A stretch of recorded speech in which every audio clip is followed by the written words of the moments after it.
নাগরিকের প্রত্যাশাটি যদি আমাদের প্রতি সবসময় ধারাবাহিকভাবে অব্যাহত থাকে, পরিবারতান্ত্রিক রাজনীতির অবসান ঘটিয়ে শিক্ষা, স্বাস্থ্য ও অন্যান্য খাতে জনগণের প্রত্যাশার প্রতিফলন ঘটাতে চান তরুণরা।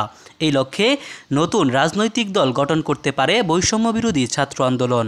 সমাজের বৈষম্য দূর করার পাশাপাশি সাম্য ও মানবিক মর্যাদা নিশ্চিত করাই এই দলের লক্ষ্য হবে বলে জানিয়েছেন দুই সমন্বয়ক। শোষণ, বঞ্চনা আর বৈষম্যের বিরুদ্ধে তারুণ্যের প্রতিবাদে সৃষ্ট গণজোয়ারে নতুন যুগে পদার্পণ করছে বাংলাদেশ। এখন রাষ্ট্র সংস্কারের পালা, আর সেই গুরুদায়িত্ব পালনে পাঞ্জিরির ভূমিকায় তরুণরা। তাদের ঘিরে 18 কোটি মানুষের প্রত্যাশা যেন একটু বেশি। তরুণরাও ঢেলে সাজাতে চান বাংলাদেশকে। রাষ্ট্র সংস্কারের প্রয়োজনে তরুণদের প্ল্যাটফর্ম বৈষম্যবিরোধী ছাত্র আন্দোলন এবার গঠন করতে পারে নতুন রাজনৈতিক দল। এত রাজনৈতিক দলের ভিড়ে কোনো আবার নতুন দল গঠন প্রয়োজন, এমন প্রশ্নে সমন্বয়ক হাসনাত আবদুল্লাহ সাব্য জবাব দেন, বিদ্যমান রাজনৈতিক দলগুলো পরিবারতান্ত্রিক কাঠামো থেকে বের হতে পারেননি বলেই প্রতিষ্ঠিত হয়নি সাম্য ও মানবিক মর্যাদা। তাই স্বাধীনতা নিশ্চিত করতে এই পরিকল্পনা।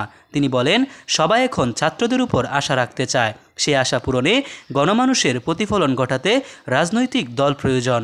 এখন নাগরিকদের প্রত্যাশা যদি আমাদের উপর ধারাবাহিকভাবে থাকে, তাহলে আমরা রাজনৈতিক দল গঠনের চিন্তা করব। কেমন হবে নতুন এই দলের কাঠামো, কারা থাকবে নেতৃত্বে, সেই বিষয়ে কথা বলেন বৈষম্যবিরোধী ছাত্র আন্দোলনের অপর সমন্বয়ক আব্দুল কাদের।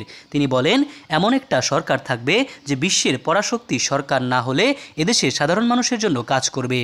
ঝেঁকে বসা দলীয় লেজুর ভিত্তির ছাত্র রাজনীতির অবসান ঘটাতে চান তরুণরা। ছাত্র অধিকার প্রতিষ্ঠায় শিক্ষাঙ্গনে ছাত্র সংসদ সক্রিয় করার পরিকল্পনা তাদের। জনগণের ম্যান্ডেট নিয়ে সংস্কার করতে চান শিক্ষা ব্যবস্থা, ঢেলে সাজাতে চান স্বাস্থ্য খাত। সমন্বয়ক হাসনাত আবদুল্লাহ বলেন, রাজনৈতিক দলের নীতি নির্ধারণে যারা ছিল এতদিন বা আছে, তারা বার্ধক্যের ভারে তরুণদের কথা বুঝতে পারেনি। আমরা তরুণদের কথা শুনব, দেশের জনগণের কথা শুনব। তার ভিত্তিতেই একটি দল গঠিত হবে। কোনো প্রতিষ্ঠানকে ধ্বংস করা হবে না, চাঁদাবাজি, দুর্নীতি বন্ধ করাই হবে আমাদের মূল লক্ষ্য। আদালতের প্রতি মানুষের আস্থা ফিরিয়ে আনতে বিচার ব্যবস্থার সংস্কার চান তরুণরা। মোহাম্মদ সায়েম সরকার, নিউজ বাংলাদেশ 64।